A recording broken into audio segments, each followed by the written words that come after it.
The morning sun reflected off the massive glass windows of Diamond Auto Gallery, making the luxury cars inside sparkle like jewels. Raymond stepped out of his modest sedan and stood for a moment just looking at the building. This was it. After months of secret negotiations and paperwork, he finally owned this place. But nobody here knew that yet. At 41 years old, Raymond had worked his way up from nothing. He'd started with one small property, then another, and over 15 years had built a real estate empire. Now he was expanding into new territory.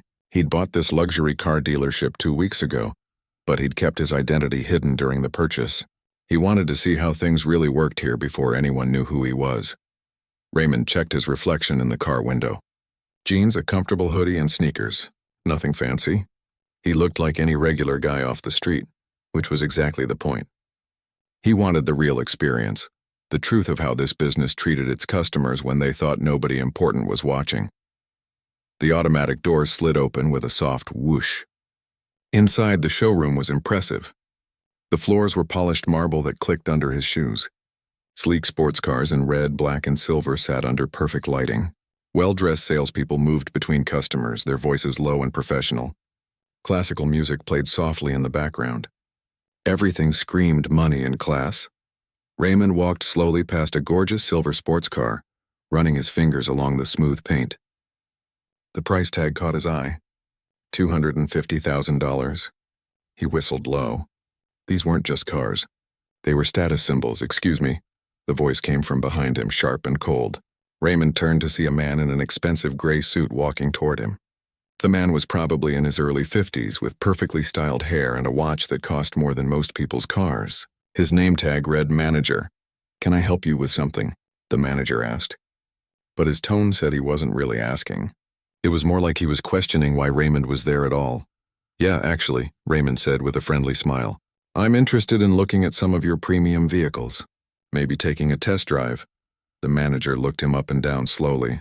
His eyes traveled from Raymond's sneakers to his hoodie, and his expression changed. The professional mask slipped, replaced by something uglier. Suspicion, contempt. "Sir, are you aware of the price range we're dealing with here?" The manager's voice had gotten even colder. "These vehicles start at $200,000. Most are considerably more than that." Raymond kept his cool. "I understand. That's why I'm here." "I see." The manager glanced around the showroom. A few other customers had started to notice their conversation. An older couple in designer clothes stood near a convertible, watching. Two businessmen by the sports cars had paused their discussion. "And you're looking to purchase today?" "I'm looking to explore my options," Raymond replied calmly. "Maybe discuss some of the models you have, learn about the business." "I'm very interested in what you have here." That seemed to be the wrong answer. The manager's jaw tightened. "Sir, I don't think you understand. This isn't a tourist attraction. We cater to a very specific clientele, people who can actually afford these vehicles." He said the word "actually" like it was an insult. Raymond felt his stomach tighten, but he kept his voice steady. "I'm a serious customer. I'd like to speak with someone about your inventory." "A serious customer," the manager repeated, and there was no mistaking the mockery in his voice now. Several salespeople had stopped what they were doing to watch. "Sir, do you have any idea what the insurance alone costs on these cars? The maintenance? These aren't regular vehicles." "I'm aware of that," Raymond said. His hands clenched slightly at his sides, but he maintained his composure. This was exactly what he'd suspected might happen, but experiencing it was different from imagining it. The manager stepped closer, lowering his voice but not enough that others couldn't hear. "Look, I'm trying to be polite here. You're clearly in the wrong place. We have other locations that might be more suitable for your budget. Perhaps you'd be more comfortable looking at our used car lot across town." The words hit like a slap. Raymond looked around the showroom. Every face that wasn't white belonged to someone cleaning, someone carrying supplies, someone in a service uniform. The customers, the salespeople, the finance people visible through the glass offices, all cut from the same cloth. And none of them looked like him. "I'm not leaving," Raymond said quietly. "I'm a potential customer, and I have every right to be here." The manager's face flushed red. "Sir, you need to leave now. You're disrupting my business and making my real customers uncomfortable." "I am a real customer. Security." The manager's voice rang out across the marble floors. The classical music suddenly seemed too loud. Every conversation in the showroom had stopped. Everyone was staring.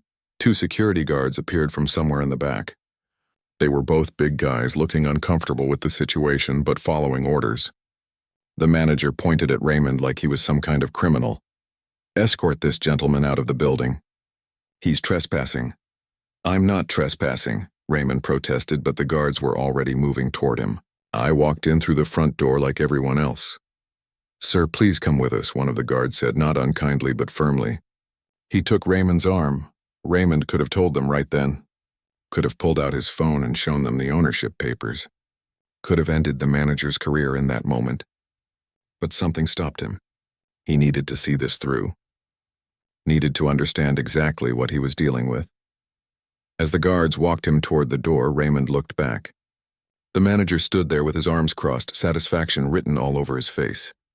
The other customers had already gone back to their shopping, the interruption forgotten. Another salesperson was laughing quietly with a colleague. The glass doors closed behind him with a soft click, shutting him out of his own business. Raymond stood in the parking lot, his heart pounding with anger and humiliation. But underneath that, something else was growing. A determination he'd felt many times before in his life. Every time someone had told him he didn't belong somewhere, couldn't achieve something, wasn't good enough. He pulled out his phone and dialed his lawyer. When she answered, he said just 5 words. "We need to talk. Today." As he walked back to his car, Raymond didn't look back at the gleaming showroom, but he was already planning his next move. The manager thought he'd won. He thought he'd protected his precious showroom from someone who didn't fit his idea of what a customer should look like. He had no idea that he'd just made the biggest mistake of his entire career. Raymond sat in his lawyer's office an hour later, still feeling the sting of humiliation. Lisa Chen had been his attorney for 8 years, handling everything from his first property deal to this latest acquisition. She listened without interrupting as he described what happened at the showroom, her expression growing darker with each detail. When he finished, she leaned back in her chair and let out a long breath. "Raymond, this is exactly why we kept your identity hidden during the purchase. We suspected something like this might be going on, but suspecting and knowing are 2 different things." "So what do I do now?" Raymond asked. "Part of me wants to march back in there right now and fire everyone." "You could do that," Lisa said, pulling out a legal pad. "But then you'd never know how deep this problem goes. Right now you have an opportunity. You can see the truth of how that business operates when they think nobody's watching." Raymond nodded slowly. She was right. If he revealed himself now, everything would change. People would pretend, hide, cover their tracks. He needed to see the real picture. Over the next 3 days, Raymond put together a plan. He called in favors from friends and business associates. The goal was simple but telling. He would send different people into Diamond Auto Gallery, all interested in buying the same type of car, all dressed similarly, all with the money to make a purchase. The only difference would be how they looked. Tuesday morning, his friend Derek went in. Derek was a successful accountant, dressed in jeans and a casual shirt just like Raymond had been. Derek was white. Raymond watched from his car across the street as Derek spent 45 minutes inside. When Derek came out, he was shaking his head. "Man, they treated me like royalty," Derek said, climbing into Raymond's car. "The manager himself came over, offered me coffee, gave me a full tour. They pulled up a chair, showed me financing options, and offered me a test drive in 3 different cars. I didn't even have to ask." Wednesday, Raymond sent in his business partner, Carlos. Carlos dressed the same way, in comfortable clothes, nothing fancy. He was Hispanic, spoke perfect English, and owned 2 restaurants in the city. Carlos came out after 20 minutes, frustration written all over his face. "They barely looked at me," Carlos reported. "One salesperson asked if I was looking for the service department. When I said I wanted to buy a car, they showed me the cheapest models in the back corner and kept checking their watch like I was wasting their time." Thursday brought the most telling test. Raymond asked his colleague Angela to visit. Angela was a surgeon, one of the most successful in the city. She wore casual clothes and brought her husband Kevin, who was a lawyer. They were both black. They stayed inside for exactly 12 minutes. "Raymond, I've never felt so unwelcome in my life," Angela said afterward, her voice tight with anger.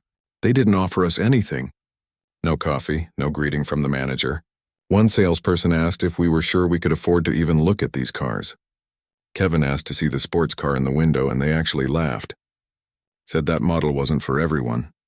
Raymond felt sick. This wasn't just one bad day or one prejudiced manager. This was a pattern, a system, but he didn't stop there. Back in his office, Raymond spent hours going through the dealership's records. He'd gotten full access to everything as the new owner, and what he found made his blood boil. Over the past 5 years, the customer base was overwhelmingly white. Not because the city was overwhelmingly white, it wasn't, but because of how people were treated when they walked through those doors. He found complaint letters that had been filed away and ignored. One from a black family who'd been followed around the showroom by security. Another from an Asian couple who'd been quoted prices 20% higher than the listed amounts. A Hispanic man who'd been told they didn't really want to do business with his type when he tried to negotiate. Every single complaint had been directed at the same person, the manager, and every single complaint had been dismissed by the previous owners without investigation. Raymond dug deeper into the employment records. The sales team was 10 people, all white. The finance department had 5 people, all white. The management, all white. Meanwhile, every single person in the maintenance crew, the cleaning staff, and the service department was a person of color. It was like looking at a picture from 60 years ago, not a modern business. Then Raymond found something else. Financial irregularities in the manager's accounts. Payments to suppliers that seemed inflated. Expenses that didn't quite add up. The manager had been there for 15 years and he'd gotten comfortable. Too comfortable. He thought he was untouchable. Friday afternoon, Raymond met with Lisa and his business partner, David. They spread all the evidence across the conference table. Photos from the test visits, copies of the ignored complaints, financial records with suspicious entries highlighted in yellow, the employment records showing the stark divide. David was quiet for a long time, just looking at everything. Finally, he spoke. This isn't just about one bad manager, Raymond. This is the whole culture of the place. If you're going to fix this, you can't just fire one person. You have to rebuild everything. I know, Raymond said. That's exactly what I plan to do. Lisa pulled out her laptop. Before you do anything, you need a solid plan. You can't just walk in there angry. You need to be smart about this. They spent the next 3 hours mapping it out. Every step, every change, every person who would be affected. Raymond wasn't just thinking about punishment. He was thinking about transformation. He wanted to turn Diamond Auto Gallery into what it should have been all along. A place where talent mattered more than skin color. Where customers were judged by their character. Not their appearance, but first there would be a reckoning. The manager who'd kicked him out, who'd humiliated him in front of dozens of people, who'd built a culture of discrimination, he was about to learn a hard lesson. Raymond looked at the calendar on his phone. Monday morning, that's when he'd go back. But this time he wouldn't be going as a customer being judged. He'd be going as the owner, and he'd be the one doing the judging. Set up a mandatory meeting for Monday at 9 a.m., Raymond told Lisa. All department heads, all senior staff. Tell them it's about the dealership's future. Should I tell them who called the meeting? Lisa asked. Raymond smiled, but there was no humor in it. No, let it be a surprise. I think the manager especially is going to want to be sitting down when he finds out who really owns the place now. As Raymond drove home that evening, he thought about that moment in the showroom. The way the manager had looked at him with such contempt. The way the guards had escorted him out like he was nothing. The way other customers had stared and then forgotten him the moment the doors closed. That manager thought he'd protected his precious showroom. Thought he'd done his job by keeping out someone who didn't look like he belonged. He had no idea that in 3 days, his entire world was about to come crashing down, and Raymond was going to make sure he had a front row seat to watch it happen. Monday morning came with clear skies and a crisp breeze. Raymond sat in his car outside Diamond Auto Gallery at 8:45, watching employees arrive for work. The manager pulled up in a black luxury sedan, his third coffee of the morning in hand, completely unaware that his life was about to change forever. Raymond had spent the weekend preparing. Not just documents and evidence, but mentally preparing himself. This wasn't about revenge. This was about making things right. About building something better from the ashes of something broken. At 8:55, Raymond walked across the parking lot with Lisa and David flanking him. He wore a sharp navy suit today, his shoes polished to a mirror shine. He looked every inch the successful businessman he was. The same glass doors that had closed behind him in humiliation now opened before him with purpose. The receptionist looked up, confused. "Sir, the showroom doesn't open until—" "We're here for the meeting," Lisa said calmly. "Conference room." They walked past the gleaming cars, past the surprised early arriving staff, and into the conference room at the back. Through the glass walls, Raymond could see employees gathering, whispering to each other. Nobody knew what this meeting was about. The mystery had been intentional. By 9 o'clock, 12 people sat around the long table. The manager sat near the head, looking annoyed at having his morning disrupted. The sales team leaders were there, fidgeting with their phones. The finance director, the service manager, the assistant manager, all looking confused and slightly nervous. Then Raymond walked in, and the room fell silent. The manager's face went through several emotions in rapid succession. Confusion first, as he tried to place where he'd seen Raymond before, then recognition, his eyes widening, then horror, the color draining from his face as the pieces clicked together. His coffee cup paused halfway to his mouth. "Good morning," Raymond said, standing at the head of the table. His voice was calm, controlled, powerful. "For those who don't know me, my name is Raymond Mitchell. 2 weeks ago, I became the owner of Diamond Auto Gallery." The room erupted in whispers. People turned to each other, shocked. The manager's cup clattered onto the table, coffee sloshing over the side. He looked like he might be sick. "Last Monday," Raymond continued, "I came to this dealership as a customer. I was interested in your cars, interested in seeing how this business operates. I was dressed casually because I wanted the real experience. The truth," he paused, letting his words sink in. "What I got was discrimination." You could hear a pin drop. Several people shifted uncomfortably in their seats. One of the younger salespeople looked genuinely shocked, leaning forward as if he couldn't believe what he was hearing. Raymond described the incident methodically. Every detail, every dismissive word, every assumption made about him based on nothing but his appearance. As he spoke, he watched the manager sink lower in his chair, his face going from white to red to white again. "But I didn't come back immediately," Raymond said, "because I needed to know if this was just one bad day, or if this was something deeper." He nodded to David, who pulled up a presentation on the screen behind them. The first slide showed photos. Derek, Carlos, Angela, and Kevin, all the people who'd visited the dealership last week. These 4 people came here with the same goal: to buy a luxury car. They all had the money. They all dressed the same way. The only difference was how they looked. Raymond clicked through the slides showing the stark differences in treatment. The timeline of Derek's 45-minute VIP experience. Carlos being brushed off in 20 minutes.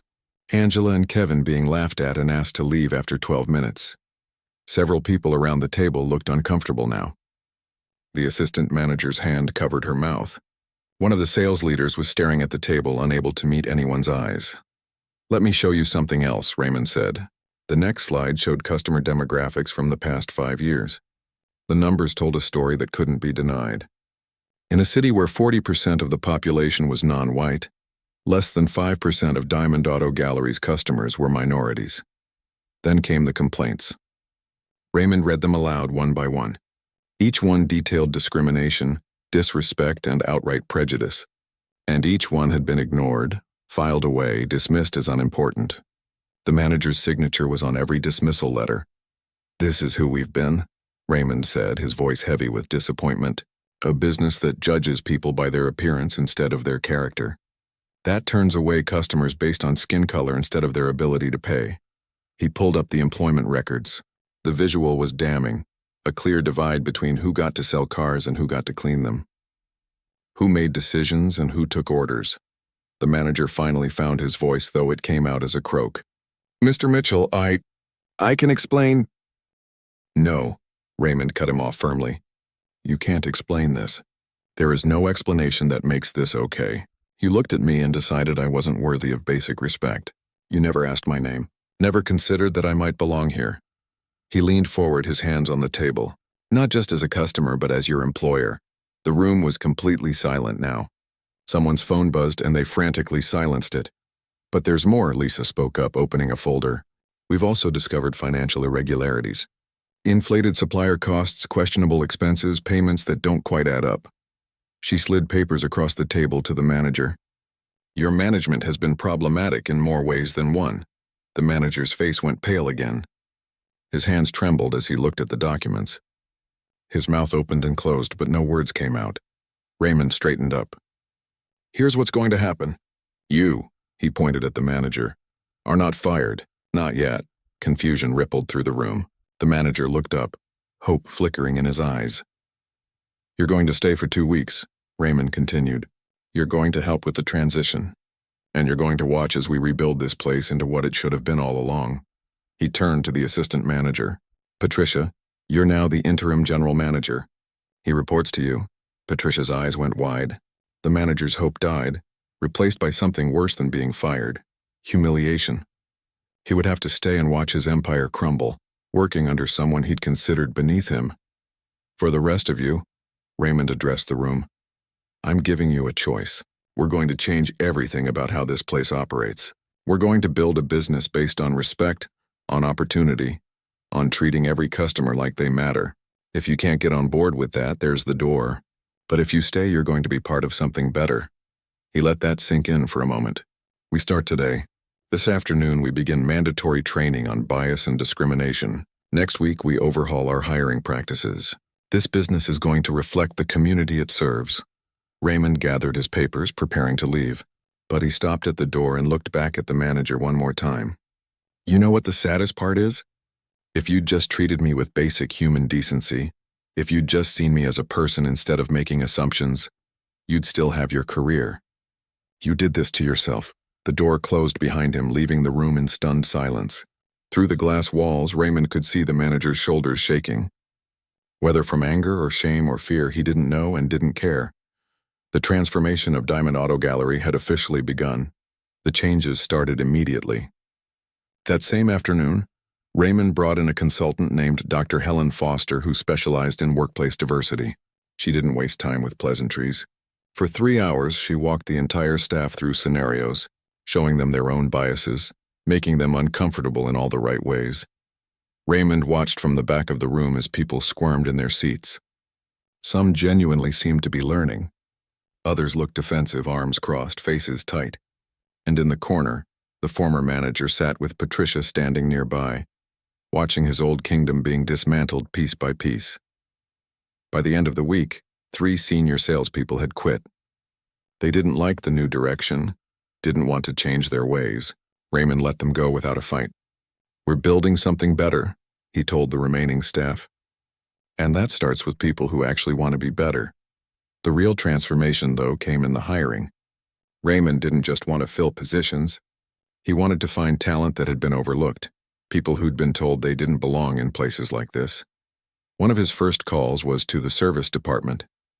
There was a guy named Tony who'd been working there for 3 years. Tony knew everything about luxury cars, could diagnose problems just by listening to the engine, could explain complex mechanics in simple terms. But he'd applied for sales positions twice and been rejected both times without even getting an interview. Raymond brought Tony into his office. Tony looked nervous, like he was expecting bad news. I've been looking at your employee file, Raymond said. You've got great reviews from customers, you know these cars inside and out, and you've asked about moving to sales. Tony nodded slowly. Yeah, but I guess I'm not what they're looking for in a salesperson. What do you think they were looking for? Tony hesitated, then shrugged. Someone who looks the part, I guess. Raymond leaned forward. Here's what I'm looking for. Someone who's honest. Someone who knows the product. Someone who treats people with respect. You interested in sales? Tony's face lit up. Are you serious? Dead serious. You start Monday. But I'm warning you, I'm going to hold you to a high standard. You're going to represent what this place is becoming. Tony practically floated out of the office. And he wasn't the only one. Raymond promoted 2 people from the service department, both of whom had been passed over for years despite their qualifications. Then Raymond did something that really shook things up. He hired someone from outside. Her name was Keisha, and she had an MBA from a top business school. She'd interviewed at Diamond Auto Gallery a year ago for a finance position and been told she wasn't quite what they were looking for. Now, Raymond brought her in as the new finance director. Keisha walked through the showroom on her first day with her head high. and Raymond noticed how some of the old staff watched her with barely concealed resentment. But he also noticed how some of the younger employees looked at her with something like hope. The physical space changed too. Raymond commissioned local artists to create pieces that reflected the whole community. A stunning mural went up in the main showroom, showing the city's diverse neighborhoods. Photography from local creators, Black, Hispanic, Asian, White, lined the hallways. The showroom stopped feeling like an exclusive club and started feeling like a place that belonged to everyone. But Raymond's biggest move was creating a community program. Every Saturday morning, Diamond Auto Gallery hosted free workshops for young people interested in the automotive industry. They learned about sales, finance, mechanics, business management. Kids from neighborhoods that would never have stepped foot in that showroom now had a reason to be there. Through all of this, the former manager watched. He showed up every day, worked under Patricia's supervision, and saw everything he'd built being torn down and rebuilt into something he didn't recognize. Raymond made sure of it. One afternoon, Raymond found the former manager standing alone in the showroom, staring at the new mural. "Hard to watch, isn't it?" Raymond said, walking up beside him. The former manager didn't answer right away. Finally, he spoke, his voice tired. "I convinced myself I was protecting the business, that I was maintaining standards." "You were maintaining barriers," Raymond said, "and calling them standards. I know that now." The former manager turned to face him. "For what it's worth, I'm sorry. Not because I got caught, because I was wrong." Raymond studied him for a long moment. "You know what's sad? You could have been part of something good. You had 15 years to build this place into something that mattered. Instead, you built walls." The former manager's last day came on a Friday. He packed up his office quietly. No farewell party, no celebration. Most of the staff barely acknowledged him. He'd been there 15 years, and he left with nothing but a box of personal items and the weight of his own choices. Raymond didn't gloat. He just watched from his office window as the former manager drove away. There was no satisfaction in it, just a quiet sense that justice had been served. But not everything went smoothly. Some longtime customers complained about the changes. One guy actually called to say he was taking his business elsewhere because the showroom didn't feel the same anymore. "We're attracting the wrong element," the customer said on the phone. Raymond kept his voice calm. "Sir, we're attracting everyone who wants to buy a quality car and be treated with respect. If that's not what you're looking for, then you're right. We're probably not the place for you anymore." The customer hung up, angry. Raymond didn't care. For every customer like that who left, 2 new ones came in. People who'd felt unwelcome before now brought their friends and family. Word spread through communities that had been shut out for years. Diamond Auto Gallery had changed, and everyone really was welcome now. 6 weeks after Raymond's revelation, sales had actually increased. Not despite the changes, but because of them. Tony became one of the top salespeople in his second month. His approach was different. Honest, knowledgeable, never pushy. Customers trusted him. Keisha restructured the finance department and created programs that made luxury cars accessible to more qualified buyers without cutting into profits. Patricia thrived as general manager. She led with fairness and clear expectations. The culture shifted from one of exclusion to one of excellence through inclusion. One evening, Raymond stood in the showroom after hours, looking at the new mural, the diverse faces of his staff visible through the office windows. His phone buzzed with a message from Lisa. "Local news wants to do a story on the transformation. Interested?" Raymond thought about it. Part of him wanted to stay quiet, let the work speak for itself. But another part knew that stories like this mattered, that other business owners needed to see that change was possible. That doing the right thing could also be good business. He typed back, "Let's do it." The story of what happened at Diamond Auto Gallery was about to reach far beyond its glass walls, and Raymond was ready to show the world that businesses built on respect and opportunity didn't just survive, they thrived. 6 months after that humiliating day when Raymond was escorted out of his own dealership, Diamond Auto Gallery looked like a completely different place, not just in appearance but in spirit. The showroom buzzed with energy that felt genuine, not forced. Customers of all backgrounds walked through those glass doors knowing they'd be treated with respect.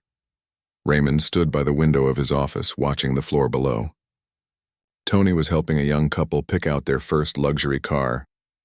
The woman's eyes sparkled with excitement as Tony explained the features, patient and thorough.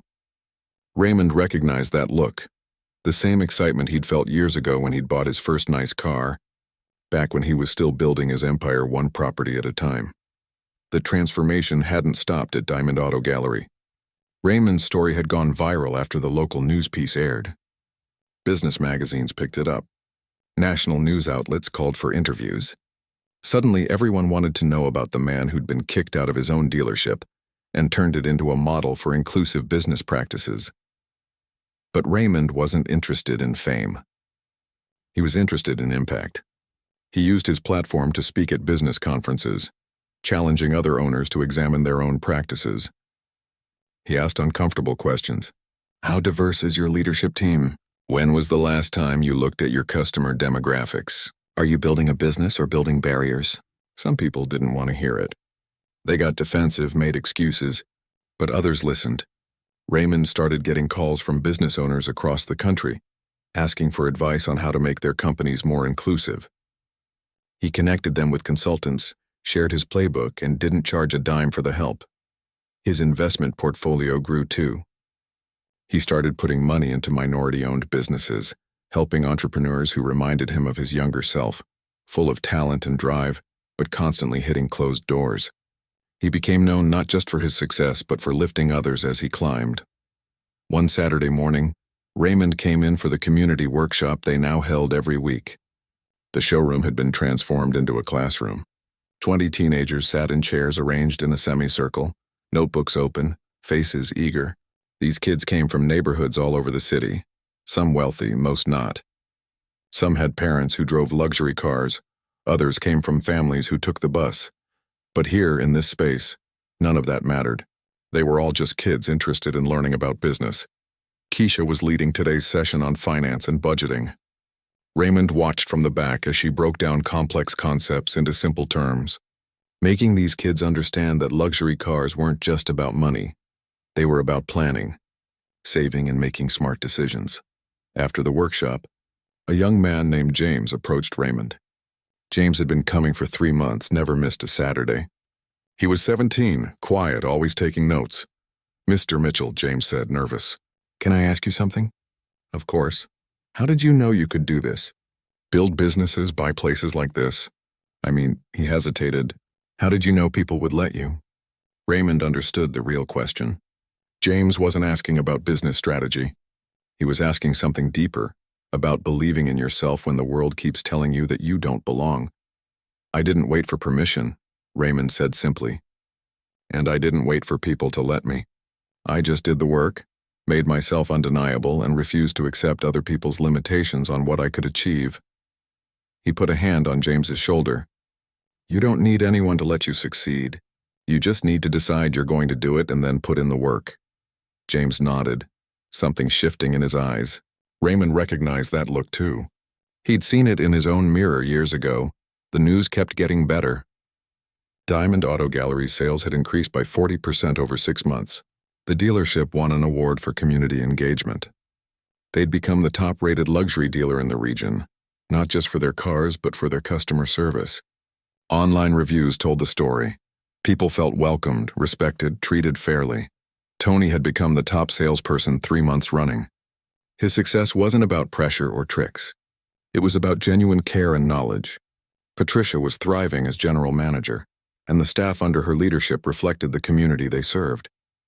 But the real measure of success came in smaller moments. Raymond watched a black family walk through those doors one afternoon, and instead of being followed by security or questioned about whether they could afford anything, they were greeted with the same warmth as every other customer. The father actually teared up a bit as he signed the papers on a new sedan. He pulled Raymond aside afterward.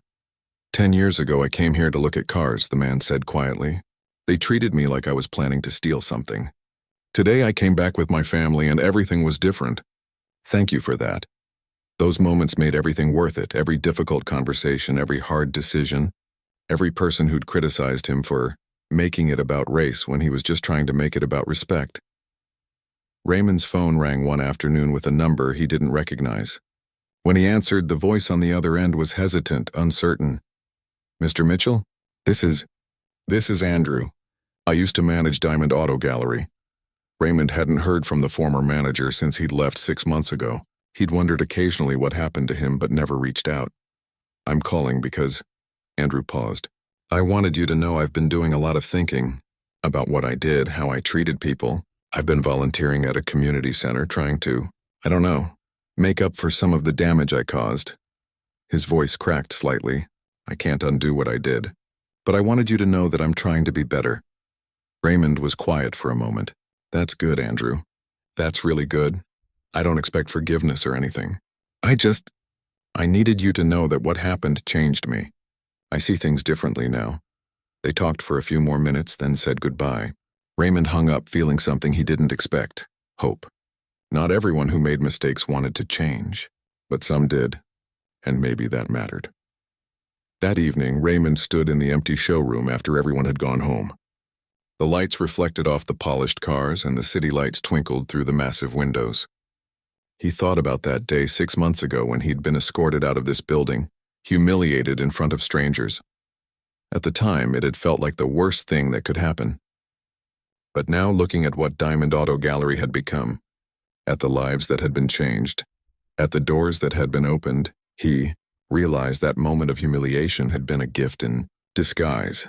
It had given him clarity, purpose, mission bigger than just making money. Raymond pulled out his phone and looked at a photo from that day's workshop 20.